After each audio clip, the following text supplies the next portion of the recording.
ছাত্র জনতার অভ্যুত্থানে শেখ হাসিনা সরকারের পতনের পর অন্তর্বর্তী সরকারের উপদেষ্টা পদে বসেন নাহিদ ইসলাম ও আসিফ মাহমুদ সজীব ভুঁইয়া। তবে শুরু থেকেই গুঞ্জন ছিল নতুন কোনো রাজনৈতিক দল নিয়ে আত্মপ্রকাশ করতে পারেন তারা।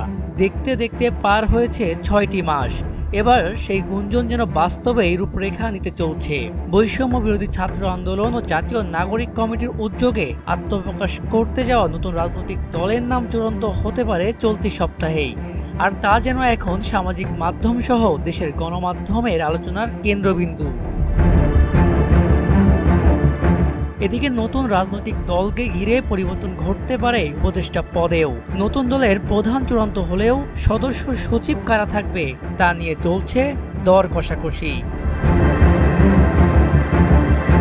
গণমাধ্যম বলছে এ মাসের শেষ সপ্তাহে আনুষ্ঠানিক আত্মপ্রকাশ ঘটতে যাওয়া দলটির আহ্বায়ক হিসেবে দায়িত্ব নিতে যাচ্ছেন মোহাম্মদ নাহিদ ইসলাম। সেজন্য অন্তর্বর্তী সরকারের উপদেষ্টা পদ থেকেও পদত্যাগ করবেন তিনি। তবে নতুন দলের দ্বিতীয় শীর্ষ পদে কে থাকবেন তা এখনও চূড়ান্ত নয়।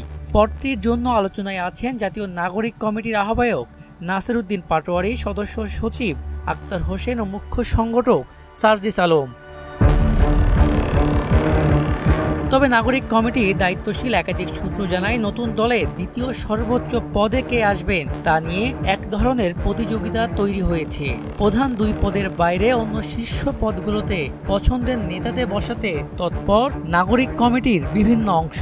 শোনা যাচ্ছে নাগরিক কমিটিতে থাকা ইসলামী ছাত্র শিবিরের সাবেক নেতারা এ ব্যাপারে বেশ এগিয়ে রয়েছেন। এছাড়া মধ্যপন্থী ও বামধারার নেতারাও রয়েছেন কমিটিতে। তারা চান প্রধান দুটি পদের বাইরে শীর্ষ পর্যায়ের অন্য পদগুলোতে নিজেদের পছন্দের নেতারা থাকুক। এদিকে গত ৫ ফেব্রুয়ারি থেকে আপনার চোখে নতুন বাংলাদেশ কর্মসূচির মাধ্যমে নতুন দলের বিষয়ে জনমত জরিপ তৈরি করছেন বৈষম্য বিরোধী ছাত্র আন্দোলন ও জাতীয় নাগরিক কমিটির নেতারা, যেখানে ইতিমধ্যেই নতুন দল নিয়ে দেশের জনগণের মতামত সংগ্রহ শুরু হয়েছে। ছাত্রদের নতুন রাজনৈতিক দলের আত্মপ্রকাশ নিয়ে যেমন তৈরি হয়েছে নানান প্রত্যাশা, ঠিক তেমনি নতুন দলের দলীয় মসনদে কারা বসছেন তা নিয়েও চলছে আলোচনা। মিসবাহ রহমান, মোহনা ডিজিটাল।